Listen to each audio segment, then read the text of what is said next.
Hi welcome to iDream. Champions trophy సంబరాలు అయిపోయాయి. ఇప్పుడు మనందరికీ కావాల్సిన ఐపీఎల్ వచ్చేస్తుంది. ఐపీఎల్ అనగానే మనందరికీ గుర్తొచ్చేది ఎస్ఆర్హెచ్ టీం.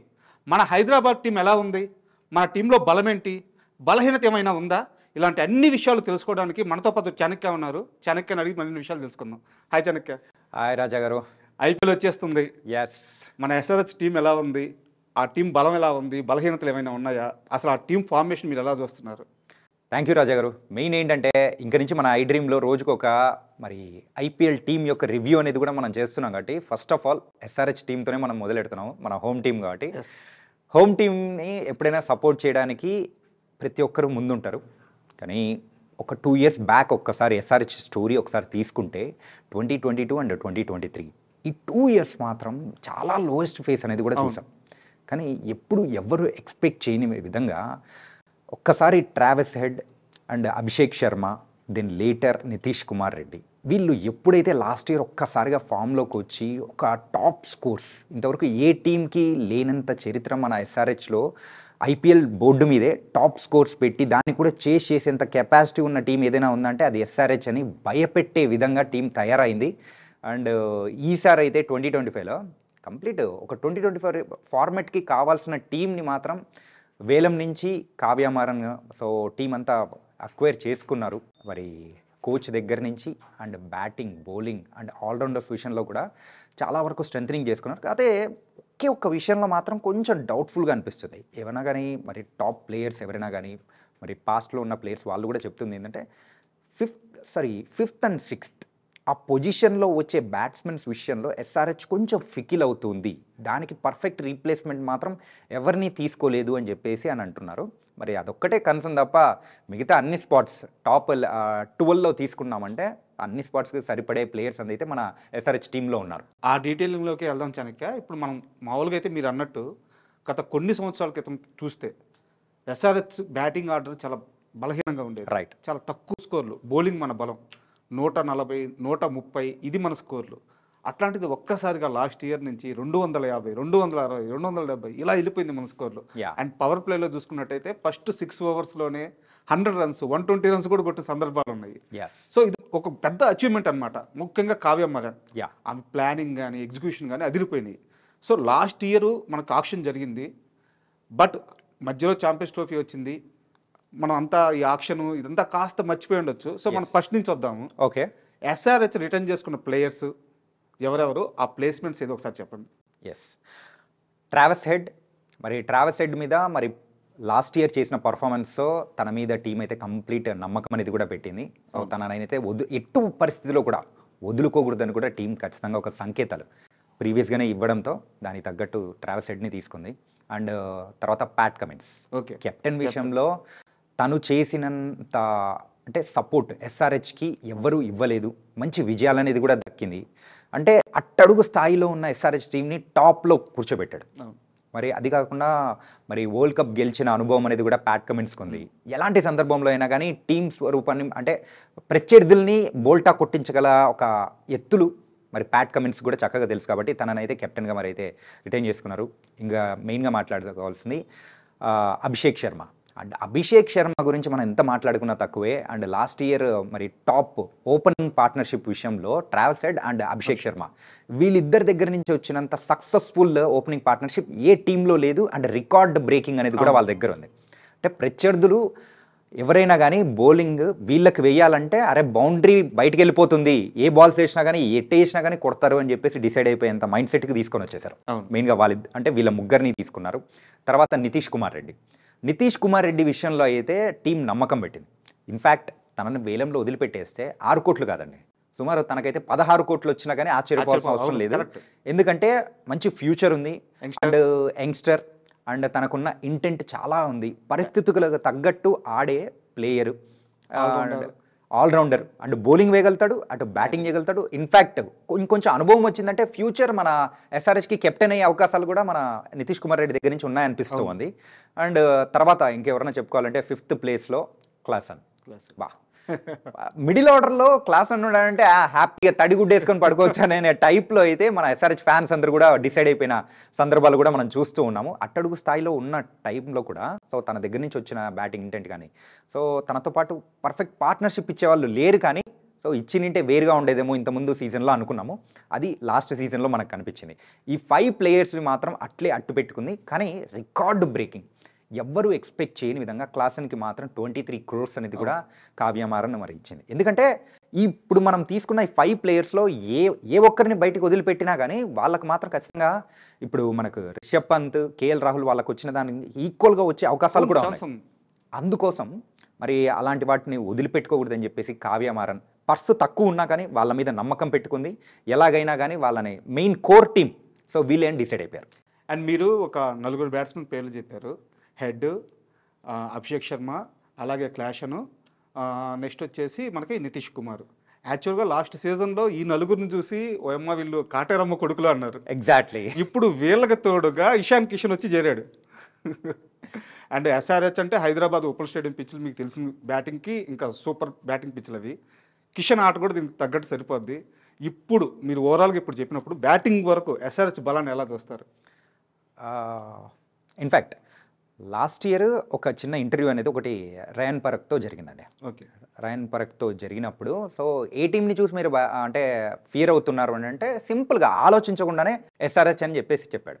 ఎందుకు చెప్పాడు మరి దాన్ని బట్టి మనం అర్థం చేసుకోవచ్చు. ఏంటంటే అలాంటి బ్యాటింగ్ లైనప్ సో ఎవరి దగ్గర ఏ టీం దగ్గర ప్రస్తుతం తీసుకున్న టీంల దగ్గర ఎవరి దగ్గర లేదు. ఇన్ఫ్యాక్ట్ చెప్పాలంటే వేరే టీంలలో సో అంటే ఆ ప్లేస్కి టెస్ట్ చేస్తూ ఉన్నారు. అంటే బ్యాకప్ ఆప్షన్గా వీళ్ళు పర్ఫెక్ట్ అవుతారా లేదా అని చెప్పేసి అనుకుంటారు. కానీ నేను ఇప్పుడు చెప్పిన 5 పేర్లు కూడా మెయిన్గా ఈ 4 పేర్లు ఫస్ట్ ఈ 4 అయితే ఖచ్చితంగా పర్ఫెక్ట్ వాళ్ళ పొజిషన్స్ ఏ బ్యాటింగ్ పొజిషన్లో వాళ్ళు పర్ఫెక్ట్ సెట్ అవుతారు అని వాళ్ళైతే కరెక్ట్ గురి చూసి పటక్కని కొట్టమంటారు చూసారా, అలా కొట్టారు.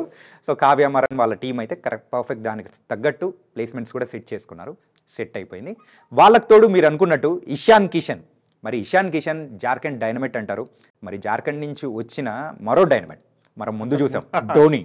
మరి ధోని గురించి అయితే మనం ఎంత చెప్పుకున్నా తక్కువే. One of the successful captain in the world క్రికెట్లో. సో అలాంటి కెప్టెన్ వచ్చిన ప్లేస్ నుంచే మరి వచ్చాడు ఇషాన్ కిషన్. కాకపోతే తన దగ్గర నుంచి ఉన్న కొన్ని పర్సనల్ రీజన్స్ వల్ల మరి బీసీసీఐ కాంట్రాక్ట్ అనేది కూడా కోల్పోయారు. మరి ఎవరైనా కానీ ఒక యంగ్స్టర్ చేసిన తప్పులే తను కూడా చేశాడు. కానీ తప్పులు తెలుసుకున్న తర్వాత మరొకసారి టీంలోకి రావాలి ఒక కసితో ఒక పర్ఫార్మెన్స్ అనేది కూడా ఎవరి దగ్గర నుంచైనా ఉంటుంది. ఈవెన్ క్రికెటర్స్లో కొంచెం ఎక్కువ ఉంటుంది. చాలా మంది దగ్గర నుంచి కూడా మనం చూసాం. అవన్నీ ఎగ్జాంపుల్ చూసాం కదా. యా అలాగే ఇప్పుడు ఇషాన్ కిషన్లో సేమ్ అదే ఫైర్ కనిపిస్తూ ఉంది. ఆ ఫైర్తో మిగతా టీమ్స్ని కూడా తగలబెట్టేస్తాడు అని కూడా అనిపించేలా ఉంది. ఈగల్ ఫైర్ మరి ఆ ఫైర్ మరి ఇషాన్ కిషన్ మరి ఏంటంటే మనం కూడా చెప్పుకుంటున్నాం మన పాత సామెతలు అగ్నికి వాయువు తోడైనట్టు. అలాగే ఇప్పుడు వీళ్ళ 4 తోడు ఇషాన్ కిషన్ వచ్చి యాడ్ అవ్వడంతో ఆ స్ట్రెంథనింగ్ అనేది ఈ టాప్ 5 బ్యాట్స్మెన్స్ని చూసి ఖచ్చితంగా ఏ టీం అయినా భయపడుతుంది. బౌలింగ్ ఎవరితో బౌలింగ్ వేయించాలనేది ఒక తికమకలోకి కెప్టెన్స్ పడే అవకాశాలు కూడా ఉంటాయి. అండ్ చాణక్య మనం అనుకున్నట్టు ఇషాన్ కిషన్తో పాటు మనోహర్ కూడా యాడ్ అయ్యాడు. యా సో ఒక్కసారి మన బ్యాటింగ్ ఆర్డర్ పొజిషన్స్ చెప్తారా? ఖచ్చితంగా. ఫస్ట్ అయితే అభినవ్ మనోహర్ గురించి కూడా మాట్లాడుకుందాం. అభినవ్ మనోహర్ అయితే ఒక పర్ఫెక్ట్ హిట్టర్. అండ్ తన దగ్గర నుంచి అయితే మనము సో లాస్ట్ ఓవర్స్ ఏదైతే క్లోజింగ్ ఓవర్స్ ఉంటాయో ఆ టైంలో మనోడు చేసే హిట్టింగ్ కానీ అక్కడ ఎక్కువైతే వికెట్ పడుతున్నా కానీ ఇంకో ఎండ్లో మాత్రం తను నిలబడి ఆ స్కోర్ అనేది పరిగెత్తిచ్చే అవకాశాలు అనేది కూడా ఎక్కువ ఉండాలి. అంటే తను రీసెంట్గా ఆడిన సయ్యద్ ముస్తాక్ అలీ ట్రోఫీలో కూడా తన ఒక బ్యాటింగ్ ఇంటెంట్ కానీ ఎక్కువగా హాఫ్ సెంచరీలు ఎక్కువ చూసాం. సెంచరీ తక్కువ ఉన్నా కానీ హాఫ్ సెంచరీలు చూసాము. తన దగ్గర నుంచి బ్యాటింగ్ కూడా పవర్ఫుల్ హిట్టింగే చూసాం. మరో టీమ్ ప్లేయర్ తను. ఎగ్జాక్ట్లీ. గతంలో ఇండియన్ టీంలో సురేష్ రైనా అని ఒక ప్లేయర్ ఉండేవారు. యా ఆ రైనా లాగా అతను టీంకి ఏది అవసరం అలాంటి అవుట్పుట్ ఇవ్వగల ప్లేయర్ అనమాట. Right hand batsmen. And previous సీజన్లో అయితే గుజరాత్ టైటన్స్ తరపున కూడా ఆడాడు. గుజరాత్ టైటన్స్ తరపున ఆడినప్పుడు తను దిగిన బ్యాటింగ్ పొజిషన్స్ ఏదైతే ఉన్నాయో 6 and 7 ఆ బ్యాటింగ్ పొజిషన్స్లో అయినా కానీ దానికి తగ్గట్టు హిట్టింగ్ అనేది కూడా చూసాము.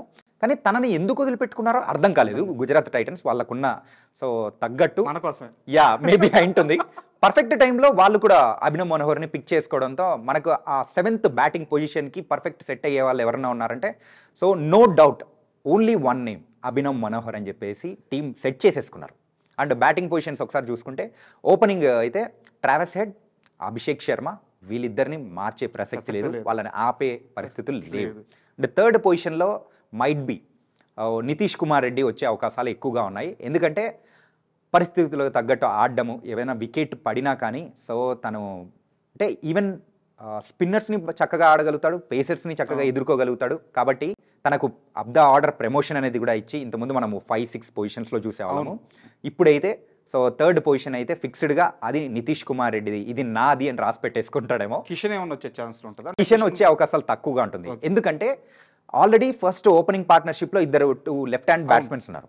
అక్కడ కొంచెం చేంజ్ చేయడం కోసము, కొంచెం వెరైటీ ఉండడం కోసము అక్కడ నితీష్ కుమార్ రెడ్డి థర్డ్ పొజిషన్లో ఉంటాడు. ఇషాన్ కిషన్ అయితే ఖచ్చితంగా ఫోర్త్ పొజిషన్లో ఉంటాడు. Okay, so fourth position and fifth పొజిషన్కి వచ్చేటప్పటికి అండ్ క్లాసన్ తర్వాత మరి సిక్స్త్ పొజిషన్లో మనం ముందుగానే అనుకున్నాం ఏంటంటే మన ఎస్ఆర్హెచ్ లూప్ హోల్ అయితే ఏదో ఒకటి ఉంది అని అనుకుంటున్నాం. అదే ఒక సిక్స్త్ బ్యాటింగ్ పొజిషన్ అనమాట. ఆ సిక్స్త్ బ్యాటింగ్ పొజిషన్కి మాత్రం అభినవ్ తాడే అండ్ దాంతోపాటు కూడా సచిన్ బేబీ, ఈ రెండు ఆప్షన్స్ అయితే ఉన్నాయి. అండ్ వీళ్ళిద్దరు ప్రీవియస్గా ఆడిన మ్యాచెస్ అనేది కూడా ఒక్కసారి గమనిస్తే ఎక్కువగా అనుభవం ఉండేది Sachin Baby. He's an 36 years old and కేరళకి చెందిన బ్యాట్స్మెన్. తనైతే ఆడగలుగుతాడనే ఒక నమ్మకం, అంటే ప్రీవియస్గా ఎస్ఆర్హెచ్ టీంకి ఆడాడు కాబట్టి సో తనని ట్రై చేసే అవకాశాలు కూడా ఉండొచ్చు. తనతో పాటు కూడా అభినవ్ తాడేని కూడా మరి ఆడించే అవకాశాలు కూడా ఉన్నాయి. ఏంటంటే అక్కడ ఉన్న పిచ్కి అనుకూలానికి తగ్గట్టు అక్కడ వాళ్ళిద్దరిలో ఎవరో కొన్ని పిక్ చేసుకుంటారు. సెవెంత్ పొజిషన్కి వచ్చేటప్పటికి మనం అనుకున్నాము ఇందాకే హిట్టర్ అభినవ్ మనోహర్ సెవెంత్ పొజిషన్కి వస్తాడు. దెన్ లేటర్ 8th పొజిషన్లో మరి ప్యాట్ కమిన్స్ వస్తాడు. అండ్ ప్యాట్ కమిన్స్ తర్వాత మిగతా వాళ్ళు ఉంటారు. మిగతా వాళ్ళ గురించి ఇప్పుడు నేను మాట్లాడతాను. ఎగ్జాక్ట్లీ. అండ్ ఇప్పుడు దాకా మనం ఒక బ్యాటింగ్ ఆర్డర్ చూసాము. అండ్ బ్యాటింగ్ ఆర్డర్లో మనకి మనోహర్ కానీ లేకుంటే కిషన్ కానీ కొత్తగా బై చేసిన వాళ్ళ పేర్లు వచ్చేసినాయి అనమాట.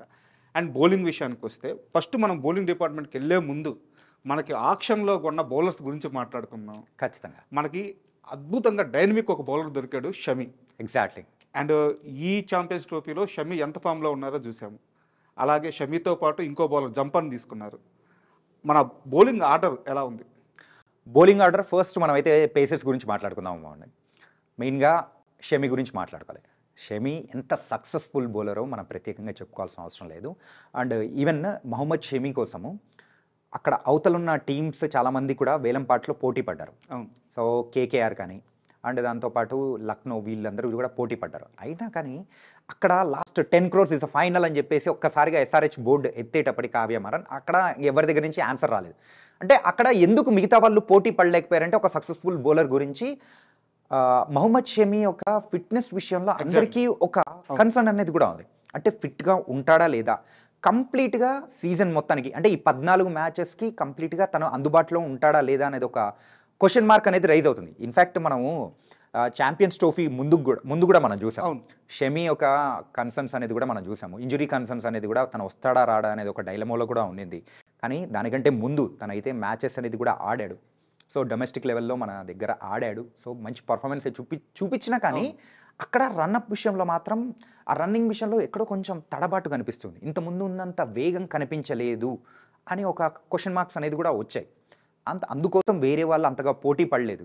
అంటే ఈ మొహమ్మద్ షమీని తీసుకున్నప్పుడు కూడా చాలా టీమ్స్ ఎస్ఆర్హెచ్ మీద ఒక రకంగా అనుకుంటాయి, ఒక ఇంజురీ ప్లేయర్ మీద పెట్టారేంటి అని చెప్పేసి కూడా అనుకో. కాకపోతే షమి యొక్క పర్ఫార్మెన్స్ గురించి తెలుసు. ఒక్కసారి తనైతే లయన్ దక్కున్నాడంటే ఎలాంటి పవర్ఫుల్ బౌలరా తెలుసు. మరి అక్కడ బ్యాటింగ్ విషయంలో అందరూ కూడా ఒక ఫైర్లా ఉన్నప్పుడు బౌలింగ్ విషయాన్ని కూడా స్ట్రెంథనింగ్ చేసుకుంటారు. అవును, అలాంటి స్ట్రెంథనింగ్ చేయడంలో మన దగ్గర ఉన్న భువనేశ్వర్ని మనం వదిలిపెట్టుకున్నాం. సో దానికి పర్ఫెక్ట్ రీప్లేస్మెంట్ కావాలని బోర్డు మీద ఖచ్చితంగా ఒక ప్రెషర్ అనేది కూడా ఉంటుంది ఈ కావ్యమారన్ వాళ్ళ మీద. అలాంటి ప్రెషర్ ఉన్నప్పుడు వాళ్ళకు పర్ఫెక్ట్ టైంలో దొరికాడు Mohammed Shami best option, perfect option. అలాగే ఇంకో bowler Adam Zampa. Exactly. Spinner, leg spinner తీసుకున్నాం. ఆడమ్ జంపా వచ్చేసి వరల్డ్ క్లాస్ స్పిన్నర్ అనమాట. ఇండియా పిచ్చులకి అతని బౌలింగ్ పర్ఫెక్ట్గా సరిపోద్ది.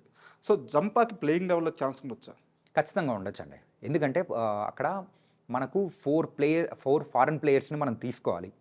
సో అందులో 3 టాప్ ఆర్డర్లో వచ్చేస్తారు. అంటే ఒకరు వచ్చి ప్యాట్ కమిన్స్, ఇంకొకరు వచ్చి హెడ్ క్లాసన్. కాకపోతే ఇంకొక బౌలింగ్ ఆప్షన్కి మాత్రం ఖచ్చితంగా ఆడమ్ జాంపాని ఫిట్ చేసే అవకాశాలు ఎక్కువగా ఉన్నాయి. ఎందుకంటే అక్కడ మనకు కేవలం బౌలింగ్లో పేస్తో పాటు స్పిన్ డిపార్ట్మెంట్ని కూడా స్ట్రాంగ్ చేయాలి. అలాంటి స్ట్రాంగ్ చేయాలి కాబట్టి పేస్ బౌలింగ్ డిపార్ట్మెంట్లో మహమ్మద్ షమి మీద ఎంత భుజాల మీద వేస్తారో అలాగే ఇక్కడ స్పిన్ బౌలింగ్ డిపార్ట్మెంట్లో మెయిన్గా మన వాళ్ళు ట్రస్ట్ చేసేది ఆడమ్ జాంపా పైన. ఎందుకంటే ఒక ఎక్స్పీరియన్స్ ఉంది అండ్ ట్రాక్కి తగ్గట్టు వికెట్లు ఎలా తీయాలో తెలిసిన ఒక మెచ్యూర్డ్ బౌలర్. తన దగ్గర తన ట్రాక్ రికార్డ్ చూసాము, వికెట్స్ చూసాము. ఇండియన్ పిచెస్ మీద ఎక్కువగా మనము ఆడేది స్పిన్ పిచెస్ మీద మన చూసాం, చెన్నై పిచెస్ మీద కానీ కొన్ని పూణే పిచెస్ మీద కానీ ఢిల్లీ కానీ ఇలాంటి పిచెస్ మీద తను ఎఫెక్టివ్గా కనిపిస్తాడు. కాబట్టి తనైతే ఒక ఇంపాక్ట్ ప్లేయర్గా, ఇంపాక్ట్ సబ్ ప్లేయర్గా తీసుకునే అవకాశాలు మాత్రం ఉండే అవకాశాలు ఉంటుంది. అండ్ అలా కేవలం బౌలింగ్ విషయంలోనే కాదు, బ్యాటింగ్ విషయానికి వచ్చేటప్పటికి తన దగ్గరికి బ్యాటింగ్ వచ్చినప్పుడు కూడా సో బ్యాట్తో కొంచెం అటో ఇటో చేసి ఒక 10 రన్స్ అయినా రాబట్టగల కెపాసిటీ ఉన్న ఒక బౌలింగ్ బ్యాట్స్మెన్. ఆ విషయంలో ఆడమ్ జాంపాను కూడా మనం తీసుకోవచ్చు. అండ్ షమీ జంపాతో పాటు ఇంకో సర్ప్రైజ్ పిక్ వచ్చేసి హర్షల్ పటేల్. ఎగ్జాక్ట్లీ.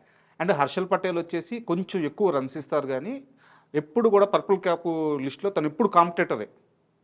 లాస్ట్ ఇయర్స్లో ఒక 2 times ఏదో అతను పర్పుల్ క్యాప్ విన్నర్ అని అనుకుంటాను, సబ్జెక్ట్ టు కరెక్షన్. సో అలాంటి హర్షల్ పటేల్ పిక్ చేసుకున్నప్పుడు మనకు ఒక అడిషనల్ లాభం ఉంటుంది అనమాట. అదేంటంటే సీజన్ సగం అయిపోయిన తర్వాత పిచ్లన్నీ స్లో అయిపోతాయి. హర్షల్ పటేల్ నుంచి స్లో బాల్స్ అద్భుతంగా వేస్తాడు అనమాట. సో దానికోసం పిక్ చేసుకున్నారా? హర్షల్ పటేల్ ఎకనామికల్గా కొంచెం ఎక్కువైనా సరే వికెట్ టేకర్ అని తీసుకున్నారా?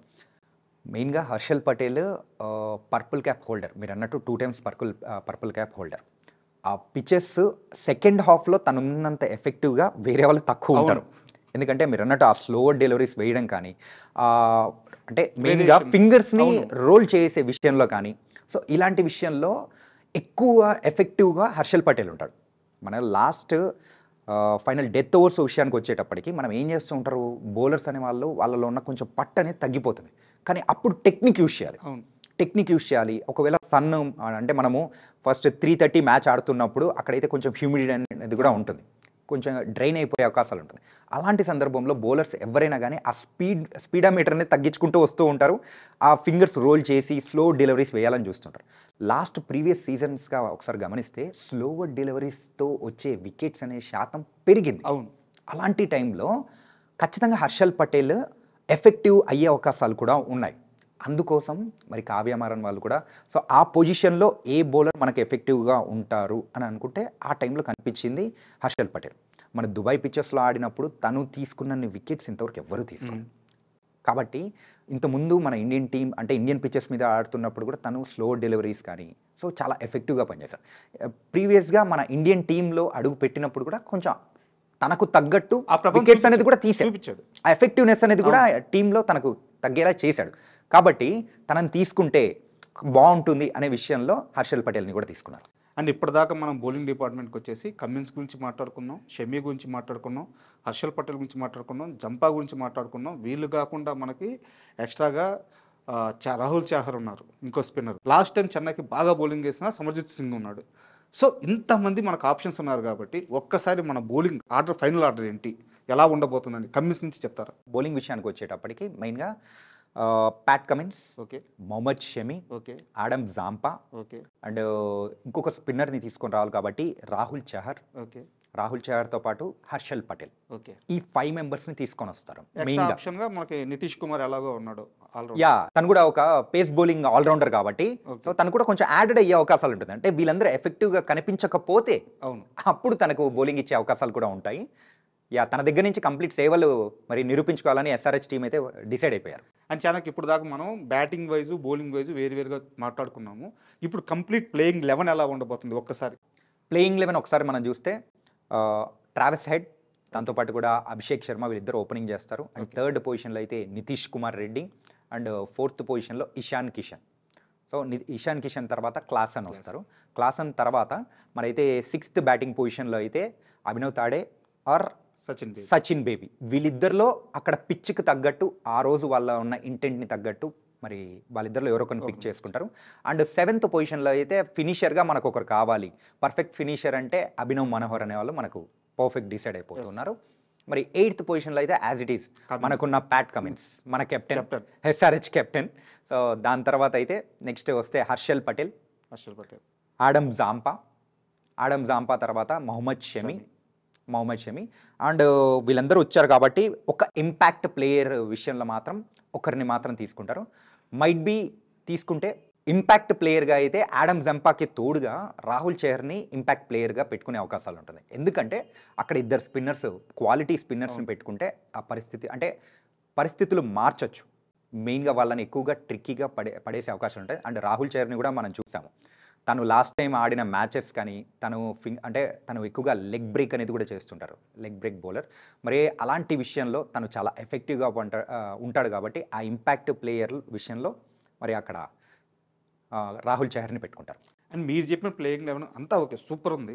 కాకపోతే ఒక చిన్న సమస్య కనిపిస్తుంది చాణక్య.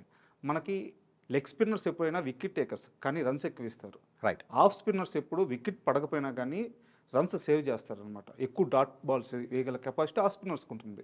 మన టీంలో అలాంటి ఒక ఆఫ్ స్పిన్నర్ మిస్ అవుతున్నారు అనిపిస్తుంది. కరెక్టే అంటారా? ఇన్ఫ్యాక్ట్ చెప్పాలంటే రాజా గారు, ఆ ఒక లూప్ హోల్ అయితే ఖచ్చితంగా ఉంది. ఏంటంటే ఒక లెగ్ బ్రేక్ బౌలర్ అండ్ ఇంకొకరు హాఫ్ బ్రేక్. సో వీళ్ళిద్దరు కాంబినేషన్ అనేది డిఫరెంట్గా ఉంటుంది. కానీ అక్కడ మనకు మిస్ అయింది ఏంటంటే ఎక్కువగా మన టీంలో లెగ్ బ్రేక్ బౌలర్సే ఉన్నారు. అవును. కానీ ఇక్కడ హాఫ్ బ్రేక్ లేకపోయినా కానీ ప్రాబ్లం లేదు. కానీ దాన్ని ఫిల్ చేయడం కోసం అభిషేక్ శర్మ కానీ అండ్ ట్రావెస్ హెడ్, సో వీళ్ళిద్దరు వాళ్ళ సేవలు కూడా మరి ఇచ్చే అవకాశాలు కూడా ఉంటాయి. అండ్ ఇషాన్ కిషన్ అండ్ అలాగే తనతో పాటు కూడా మెయిన్ క్లాసన్, వాళ్ళిద్దరిని కూడా మెయిన్గా కీపింగ్ విషయంలో వాళ్ళిద్దరిని ఎక్కువగా వాడుకునే అవకాశాలు ఉంటుంది. అండ్ ఒక పార్ట్ టైం బౌలర్లుగా అయితే ఎవరైతే ఎక్కువగా లెగ్ బ్రేక్ బౌలర్స్ మరి రన్స్ ఇస్తూ ఉన్న సందర్భంలో అభిషేక్ శర్మ వచ్చి సో తన వంతు పాత్ర ఒక మినిమం ఒక 2 ఓవర్స్ అయినా కానీ వేసి అక్కడ పరుగుల్ని కట్టడి చేసే అవకాశాలు మాత్రం ఉంటాయి. అండ్ ఇది పక్కన పెట్టేస్తే లాస్ట్ సీజన్ కన్నా ఇప్పుడు ఈ సీజన్ మన టీం చాలా బాగుంది, SRH team. Exactly. But last సీజన్లోనే మనం ఫైనల్ దాకా వెళ్ళాం. కలకత్తా మీద ఆ రోజు బ్యాట్ టైం అయ్యి తక్కువ స్కోర్కి ఆల్అౌట్ అయిపోయాం. ఆ రోజు కప్పు చేజారింది. ఇప్పుడు టీం చాలా బాగుంది, అన్నీ పర్ఫెక్ట్గా కుదిరినాయి. ఈసారి ఐపీఎల్లో మనకి ఎలాంటి విన్నింగ్ ఛాన్స్ ఉంటుంది అంటారు? విన్నింగ్ ఛాన్స్ అనేది కూడా చాలా ఎక్కువ ఉంది. టేబుల్ పొజిషన్ కూడా, టేబుల్ పొజిషన్ దాని గురించి కూడా మాట్లాడుకుందాం. కాకపోతే ఇంకొక విషయం కూడా మాట్లాడుకోవాలి. మనము టాప్ ప్లేయింగ్ 11 గురించే మాట్లాడుకున్నాం. కాకపోతే కొన్ని మనం లోపల దాచిపెట్టిన బ్రహ్మాస్త్రాలు అనేది కూడా ఉన్నాయి. ఓకే. ఈవెన్ ఆల్రౌండర్స్ విషయంలో కమిందు మెండీస్ కానీ మరి కార్స్ ఉన్నారు. అవును. కార్స్ని అంటే తను ఒక ఇంజురీ కన్సర్న్ ఉందని చెప్పేసి తన ప్లేస్లో సౌత్ ఆఫ్రికన్ ఆల్రౌండర్ అయిన మోల్డర్ని తీసుకొని వచ్చారు. సో వాళ్ళిద్దరు. అండ్ ఇంకొక విషయం చెప్పుకోవాలంటే ఇషాన్ మలింగా. సో వీళ్ళు కూడా కొంచెం టీంలో వాళ్ళకు ఎప్పుడైనా కానీ అవకాశం వచ్చిన రోజు నిరూపించుకుంటారని కూడా క్లియర్గా కనిపిస్తూ ఉంది. కాబట్టి వీళ్ళని కూడా మనం తక్కువ అంచనా వేయకూడదు. ఓవరాల్గా ఎవరినైతే మన స్క్వాడ్లో తీసుకున్నారో ఫ్యూచర్ని ప్రిడిక్ట్ చేసుకుంటూ అండ్ ప్రెజెంట్ టీంని బ్యాలెన్స్ చేస్తూ అలాగే ఒక సీనియర్స్ అండ్ జూనియర్స్ దాంతోపాటు కూడా కొంచెం ఎక్స్పీరియన్స్ ఉన్న మిడిల్ వాళ్ళని కూడా అందరినీ బ్యాలెన్స్ చేసేటట్టు టీం కూడా కంప్లీట్గా ఉంది. అండ్ మన మెయిన్గా ఎస్ఆర్హెచ్ బ్యాటింగ్ చూసి ఖచ్చితంగా వేరే టీమ్స్ భయపడాల్సిన అవసరం ఖచ్చితంగా ఉంది. ఇది మాత్రం బల్లగుద్ది ప్రతి ఒక్కరు చెప్తారు అండ్ అదే చెప్తూ ఉన్నారు. వేరే ఏ టీంకి లేని పాజిటివ్స్ అంటే మన టాప్ 5 బ్యాటింగ్ పొజిషన్స్ ఈజీగా లాస్ట్ టైము 6 ఓవర్స్కే 136 కొట్టిన దాన్ని బ్రేక్ చేస్తారేమో అనిపించేలా కూడా ఉంది. అభిషేక్ శర్మ కానీ ట్రావిస్ హెడ్ కానీ సూపర్ ఫామ్లో ఉన్నారు. దాని తర్వాత నితీష్ కుమార్ రెడ్డి కూడా ఇంజురీ నుంచి కొంచెం బయటకు వచ్చి ఇప్పుడు కూడా ఐపీఎల్ కోసం ప్రిపేర్ అవుతూ ఉన్నాడు. కాబట్టి so all batting positions are fine. And bowling department వచ్చేటప్పటికి వాళ్ళ బాధ్యతలను కూడా నిర్వర్తించడానికి ఒక పక్క షమి కానీ, హర్షల్ పటేల్, ప్యాట్ కమిన్స్ లాంటి టాప్ బౌలర్స్ అనే వాళ్ళు కూడా ఉన్నారు. ఆల్రౌండర్స్ విషయంలో కూడా మనకైతే డోకా లేదు. కొంచెం డౌన్ అయినట్టు, కొంచెం అక్కడ మీటర్ తగ్గినట్టు అనిపించింది. అంటే బ్యాటింగ్లో మన హై రేస్ చూపిస్తూ ఉన్నాము, బౌలింగ్లో హై రేస్ చూపిస్తున్నాము, కానీ ఆల్రౌండర్స్ విషయంలో ఎక్కడో అన్నట్టు ఉంటుంది. దాన్ని కూడా సెట్ చేసేస్తారు మన వాళ్ళు ఒక్కసారి మ్యాచెస్ మొదలైన తర్వాత. అండ్ పొజిషన్ గురించి అడిగారు. ఖచ్చితంగా టాప్ 4లో ఉండే అవకాశాలు ఎక్కువగా ఉన్నాయి. ఎందుకు టాప్ 4 ఉన్నాయంటే ఫస్ట్ జరిగే 8 మ్యాచెస్ అనేది కూడా బ్యాటింగ్కి అనుకూలించే పిచ్చెస్ మీదే మన టీం ఆడబోతుంది. కాబట్టి మనకు బలమే batting.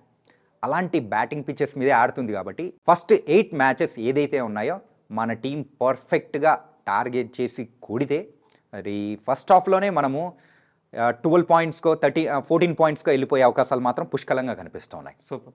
And winning chances, cup winning chances అంటే ఒకవేళ టేబుల్లో మన టాప్లో ఉన్నా మనతో పాటు కొన్ని టీంలు వస్తాయి. ఎవరు మనకి కాంపిటేటర్గా ఉన్నారు కప్పు కొట్టేటప్పుడు? ఇది కొంచెం చెప్పడం కొంచెం ట్రిక్కీ, ఎందుకంటే ప్రీవియస్ అయితే మనం ఒక అంచనా వస్తుంది, టీంలో ఎవరున్నారు, వీళ్ళకి కొట్టే ఛాన్సెస్ ఉన్నాయి, వీళ్ళల్లో ఈ ప్లేయర్స్ మనకు సెట్ అయ్యే వాళ్ళు ఉన్నారు, వీళ్ళకు గెలిపించే సత్తా ఉందన్నారు. కాకపోతే ఇప్పుడైతే టీం కాంపోజిషన్స్ మొత్తం మారిపోయాయి, ఫ్రెష్గా రాబోతూ ఉంది. ఫ్రెష్గా రాబోతున్న సందర్భంలో ఎవరు నాడిస్తారు ఏంటి అనే విషయంలో మాత్రం వాళ్ళకు ప్లాన్స్ అనేది కూడా కొత్త ప్లాన్స్ వేసుకుంటూ రావాలి. కానీ ఈ ప్లాన్స్ వేసుకోకుండానే పాత ప్లాన్స్ని పర్ఫెక్ట్గా ఎగ్జిక్యూట్ చేసుకోవచ్చు అనే విషయంలో అయితే కేవలం 2 టీమ్స్ మాత్రమే పర్ఫెక్ట్గా ఉన్నట్టు అనిపిస్తుంది. ఒకటైతే ఎస్ఆర్హెచ్, ఇంకోటి అయితే ఓకే. అండ్ సిఎస్కే విషయంలో కూడా కొంచెం ఫికిల్గా అనిపిస్తుంది. కాకపోతే ఈ 2 టీమ్స్ విషయంలో మాత్రం వాళ్ళ కోర్ టీమ్ని అట్టి పెట్టుకున్నారు. అంటే మిగతా విషయంలో అయితే ఈ 2 టీంకి కొంచెం అడ్వాంటేజ్ అంటే కోర్ టీం ఉంది కాబట్టి సో దే కెన్ ముంబై నుంచి కాస్త మనకు కాంపిటీషన్ ఉండొచ్చు అంటారు. అలా అని చెప్పలేను రాజా గారు, ఎందుకంటే మన team batting, bowling and allrounders విషయంలో కూడా సో మిగతా వాళ్ళతో కంపేర్ చేసుకుంటే కప్ కొట్టే సత్తా ఎక్కువగానే ఉంది. And in fact last time miss అయిందేమో కానీ ఈసారి మిస్ అవ్వదు గురి, మిస్ అయ్యేదేలే లే. ఎస్ఆర్హెచ్ మాత్రం తొడగొట్టి చెప్తారు, ఫైర్ ఈగల్ ఫైర్ మాత్రం ఫైర్ చూపించబోతున్నారు. ఓకే చాణక్య, మీరు చెప్పినట్టు ఎస్ఆర్హెచ్ కానీ కప్పు కొడితే ఇంక అంతకంటే కావాల్సిందే ఉంది. ఎగ్జాక్ట్లీ. అండ్ ఇంకో ఎపిసోడ్లో మనం ఇంకో వీడియోలో ఇంకో టీం సిఎస్కే టీం గురించి మాట్లాడుకొని దాని అనాలిసిస్ చేద్దాం. Thank you.